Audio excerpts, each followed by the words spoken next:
What's up, guys? Welcome back to Newswave. So kind of as expected, we were looking for Nintendo to be doing something starting this week. They did announce an event that's going to be happening later on today. We're going to go over that and why you could be seeing some big announcements coming from Nintendo pretty soon throughout the next few weeks here. Also, we've talked about the PlayStation 5 having a pretty extravagant cooling system, and it seems more and more information's coming out about it, even them stepping up the ability to cool the chip from the chip to the heatsink itself using liquid metal. And the whole thing with Apple and Fortnite and Epic is getting a bit out of control and is starting to spill over and seemingly having effects on other developers just using Unreal Engine. As always, guys, if you enjoy these videos, make sure that like button helps out a ton. And if you're brand new here, hit the red subscribe button down below as we head towards 500,000 subscribers. And we're going to start today with the Nintendo Indie World event that is taking place later on today. But 4 hours after this video goes up, we will have a full indie showcase. You can see the tweet here. It does say the next Indie World showcase is headed your way. Tune in on Tuesday, August 18th, 9 a.m. Pacific for roughly 20 minutes of information on indie games coming to Nintendo Switch. That, of course, will be streamed on YouTube. You can check it out there. And the thing with indie showcases, it's hard to take guesses at what will be there, because my one thought was, okay, Hollow Knight Silksong, we need an update on that. Is it coming out this year? What's going on? That is still something I think will be there. But the other one was Sports Story. Unfortunately, they did take to Twitter, Sidebar Games, and they said, hey, it's delayed indefinitely for now. It just became a bigger project than even we were expecting. That sounds good to me because I really liked Golf Story. So I'm very interested to see where they go with Sports Story. Other than that, though, I mean, it's anyone's guess. People are thinking maybe there could be some No More Heroes related stuff there, like the first No More Heroes or something, since we saw that rated. And Suda would technically, if they wanted to publish it or with Marvelous publish it, could be considered, I guess, indie there, right? And then the idea of Microsoft maybe showing up again, since they've been moving some of their titles over, and they've been in indie showcases before with Cuphead, for example. It is something else to think about. If I had to take a stab in the dark with that one, even though I don't think it'll happen, Tunic would be awesome to see that resurface at the Indie World event here, and they say, oh, it's also coming to the Switch alongside the Xbox and the PC, mostly because I think that game would do really well, because it looks like a top-down Zelda game, right? So that is like my one hope, but kind of long shot even. Hollow Knight Silksong is my big thought on this. And then again, probably just a bunch of really cool looking indie games. Look forward to that though later on today, about 20 minutes of it. Also, the new Microsoft Flight Simulator for PC is out today, and we got the reviews on Metacritic yesterday for it, and it surprised people a little bit, although from some of the things we were seeing with screenshots and video, the game from like a technical aspect looked like next level. It looked next gen. I mean, the visuals with just like the cities down below when you're flying over them looked super detailed. Of course, all the planes, all the tiny little details and different things they did to really showcase the technology they had here. It is very impressive. But if you go to Metacritic, it's currently sitting at a 93, and for a lot of people who are reviewing this, they're saying it is the best flight simulator game that money can buy today. And again, I gotta say, looking at it, it looks really, really good. People seem really excited playing it, and it's on Game Pass for PC. So if you already have that, or if you have Game Pass Ultimate, you could just go download this game. I think it's like 130 gigabytes. I think it's a lot. Like, I think it's a big game, so it'll take a little while, and you make sure you have the space, obviously, on your SSD or your hard drive. But the fact that it's just there on Game Pass Ultimate for PC is super convenient and really awesome to think about, because I saw it pop up and I said, well, I already have Game Pass Ultimate. I'll just go download it and I'll just check it out later on that day. It is an interesting feeling to have that on a new release that's scoring in the 90s on Metacritic, but check it out if you're in the flight simulators. Looks really good. Also, you're going to want to keep an eye on a meeting that seems to be coming up for Nintendo next month, actually. You can see this headline here that says Nintendo will hold a special briefing session in September. That's going to take place September 16th, as reported by David Gibson. I saw this on Twitter kind of late at night, and it appears to be a meeting not necessarily related to services or products for Nintendo, but more management. I don't know if they're restructuring or changing things around. Someone could even be retiring and they have to fill the spot. It's certainly strange to see this, because no one really knows what's going to happen there. And I don't think they're going to just announce a game, nothing like that. but something to keep an eye on just to see what exactly happens here, as it could affect their management overall when it comes to games. And guys, with some of the quick news out of the way, let's get into the bigger stuff. We're gonna start right away with Nintendo's announcements that seem to be coming up. See, if you've been listening to the Spawncast or any of that, the podcast, of course we do, or even on Nate's channel, you know that part of the plan was to have an indie showcase first and then a direct second. The idea now is that this week will be the indie showcase. I saw a lot of people in the comments for it, or responses on Twitter, for example, or on YouTube commenting on it. They weren't happy, of course, because this is an indie showcase and it's not a big direct to announce games. That is coming, at least, it seems, okay? So the idea, indie showcase this week, a little patience. Next week, maybe we'll see a direct, possibly, because there are some things that need to be announced specifically. And I know, again, I see it, the Mario 3D Collection. That's what we're calling it right now, tentatively. I'm sure the real title will be something crazy. Maybe they'll even throw a U in there. You know, new Super Mario Bros. 3D Collection Deluxe U or something like that. Anyway, it does seem that Nintendo continues to double down on the Mario-themed accessories. And, of course, we've seen all of the collaborations. It's Mario's 35th anniversary, so of course we expect these kind of things, but the games will come soon, okay? Expect 3D World Deluxe, that showing up at some point, and then expect the 3D Collection, most likely in some sort of event I'm gonna stick with, because who knows with Nintendo in these directs anymore, next week, which, by the way, if they do that, they will just cut it short of it being an entire year before there would be a general direct. Also, check this out. These popped up on Amazon with a starting release date of September 1st. You can see two different ones here, which includes the Hori Mini Pad, that's the Super Mario Edition, which the sticks themselves look, I guess, like full analog sticks, similar to what's on the Pro Controller with the little D-pad there, ABXY. For the most part, it's just a Mario-themed wired controller from Hori. Keep in mind, though, that is coming out September 1st at $25. And then, just a few days later, September 4th, the PowerA Enhanced Wired Golden M controller at $25 is also releasing. Now, it's not weird to see Nintendo do themed controllers, but keep in mind, with the anticipation around Mario's 35th anniversary and all the things we're seeing, it's starting to add up. This was posted up on Twitter. I saw Wario64 posted, and I was kind of posting about it, and it started to kind of click for a lot of people online. So yeah, there's some announcements coming pretty soon from Nintendo. It's exciting stuff because we've all been kind of hanging out waiting. So Indie Showcase today, enjoy it, have some fun with it, but then I think the real stuff is going to be starting towards the end of this month, especially going into September with some games released. And I'm still curious what they might do with the Nintendo Online service. Maybe they add another system. It'll probably be the monochrome Game Boy, let's be real. But yes, start getting excited within reason, right? Like Breath of the Wild 2's not coming out this year, but might be a lot of Mario happening. Next up, let's talk about the PlayStation 5 and the cooling solution that Sony appears to be trying to figure out somewhat. They've had a lot of patents around this. We talked about the heatsink that seems to go through the motherboard and out the other side, so it's gonna like sandwich the board, and there's some wild stuff going on inside of this PlayStation 5. Mark Cerny himself has talked about how it's a new paradigm when it comes to power and load management. Rather than what Microsoft is doing with a set frequency, theirs will alter, whereas the power will stay the same.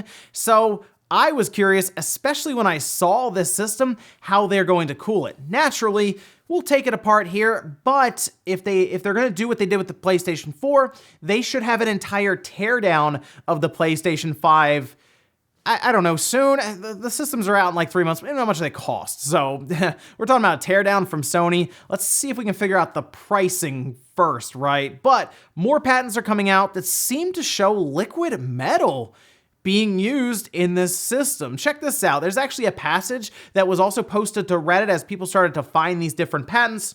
And it does read, the invention provides a structure in which a metal having fluidity is utilized as a heat-conductive material. This heat-conductive material is formed between the heat radiator and the chip. That, of course, seems to be alluding to the idea of liquid metal. The patent goes on further to describe them trying to figure out how to essentially keep the liquid metal in one place. Now, I did a video a while ago, right, where we took the Xbox One X, we took the PlayStation 5 Pro because mine would turn into a jet engine and try to take off in outer space pretty much constantly, and I thought, well, let's put liquid metal on it rather than using the thermal compound that tends to dry out and has trouble with actually connecting the chip to the heatsink, right? Basically trying to fill in the small air gap that would exist if you just pushed metal against metal, especially since they're not going to be completely even against each other.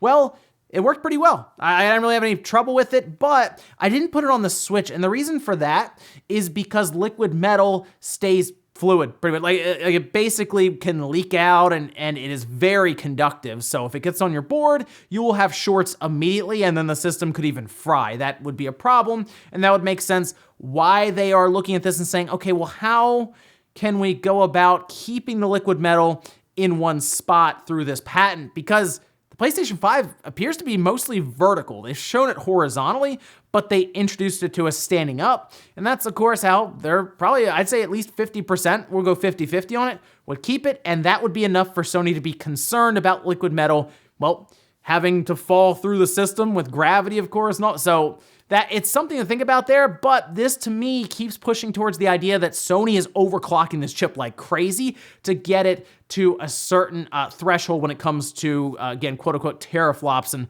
all of this. It's gonna be crazy to see opened up. I am very curious to open it up myself, and I have to keep in mind, if I do take it apart, I'll have to have, I guess, liquid metal on hand, some thermal grizzly or something, in order to replace the liquid metal that is there. So interesting stuff, something to keep an eye on, especially if they do that teardown, hopefully soon. Next up, let's talk about Apple versus Fortnite, Apple versus Epic Games. This kind of came out of nowhere.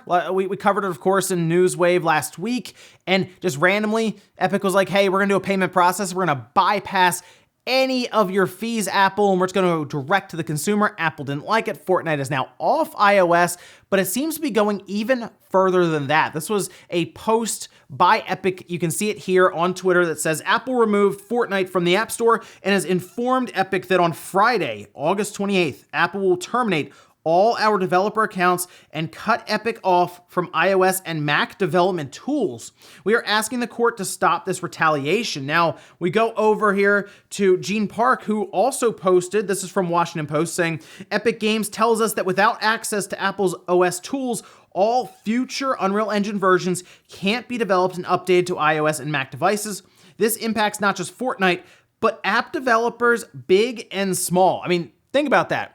If someone's using Unreal Engine right now through developer tools and all this for iOS, they would be affected by essentially Epic and Apple battling it out right now. So they could be a smaller developer who's like, yeah, the 30%'s a lot, but it's technically working for me. I'm getting by, I'm using Unreal Engine and all of this, and all of a sudden support for that gets dropped and it's not being updated anymore and you run into issues.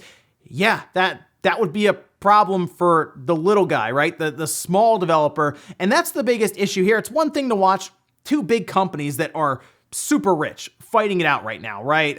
They'll both be fine in the long run, even if they end up splitting for good. I mean, Fortnite's massive, even if iOS isn't a part of it. And Apple, of course, sells so many phones and makes so much money off their iOS store. They're fine.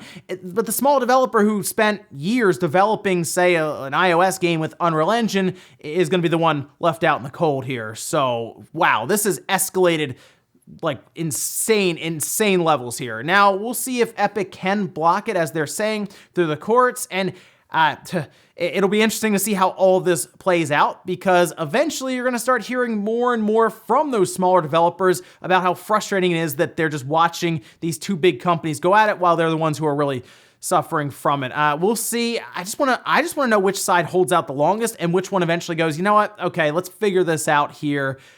It's tough. There's a lot of pride, I'm sure, involved too, but unfortunately, it is the smaller developers using Unreal Engine now who are suffering from it. So I guess if you are in development currently and you're like maybe not even a year in and you're like, maybe I can switch to something else, I mean, you might want to think about it, because who knows how long this is going to go on for. And in our last bit of news, let's talk about what looks like an awesome update to Ghost of Tsushima. I was not expecting this. I don't think anyone was. Ghost of Tsushima is an awesome single-player experience. Open world, a ton of fun, things to find all over the place, but what if you could do that with friends? What if it was co-op? What if it was online co-op? What if it was online co-op with matchmaking? That's what they announced yesterday. Check this out. This is Ghost of Tsushima Legends. It's a new online cooperative multiplayer mode that, as PlayStation Blog says themselves, will come as a free download for Ghost of Tsushima owners on PlayStation 4 later this year. It'll be 2 to 4 players, and depending on what you're doing, you'll be able to go through raids or just literally play different parts through co-ops with different missions. This is a phenomenal update. Like, this is great, and it's coming later this year. So think about it this way. If this update hits around the time that the PlayStation 5 comes out and this game is backwards compatible, as we all assume it will be, with the PlayStation 5, it'll be something they can market and sell there as well, even as, like, it's not like a big new release, but if you're someone who's buying the PS5 and you skipped Ghost of Tsushima, and they have that marketing up on the, of course, the PlayStation Store, or maybe they have marketing in like a Walmart or something, yeah, that could work to sell you on a PS5 even further. It's a free update to a game that you may have already been buying, so awesome stuff. I am really happy. I've been playing it here and there after I beat it just to kind of finish up the open world, but now to hear that I can play online with some friends and run through different missions or full raids with up to 4 people, that is really cool. And we'll finish up with the comment of the day, as you're seeing here. This is from Ben31 saying, I pre-ordered Zelda on Amazon yesterday, but I think it says not possible now. The pre-order button has disappeared, but Amazon hasn't canceled my order yet. So more and more information seems to be coming out, and I gotta say, it almost feels like people are leaning towards them actually posting it too early. Amazon UK, they also pulled down Need for Speed, and I am expecting an announcement for that at some point, even on the Switch. Yeah, so Skyward Sword, I'm still thinking about how they would redo this to work in handheld mode. And while this is a rumor, and it sounds crazy because the amount of work that would have to go into it for it to even work on the Switch Lite, by the way, I think Amazon UK accidentally let us know a little too early. Maybe a couple months early, maybe a few weeks early. Yeah, because remember that anniversary for Zelda is only about 4 or 5 months to where they might start the road to the big release of Breath of the Wild 2 at holiday next year. Skyward Sword, we'll see, but Amazon UK, they might have let us in just a little too early on this one. And ladies and gentlemen, that's gonna do it here for Newswave. If you enjoyed this video, guys, hit the like button, really helps out. If not, hit the dislike. Leave comments down below about everything we talked about today, whether it's Indie World coming up, of course. It may have already happened by the time you see this video. If it has, let me know your favorite announcement. If it has not, go ahead and drop some predictions down below, or what you think Nintendo could do in a direct coming up in the near future, we'll say. Or what about Sony exploring the idea of using liquid metal in the PS5 to help cool it more efficiently? You think that'll bring up more issues than it's worth, though? Thanks guys for watching, and I'll see you next time.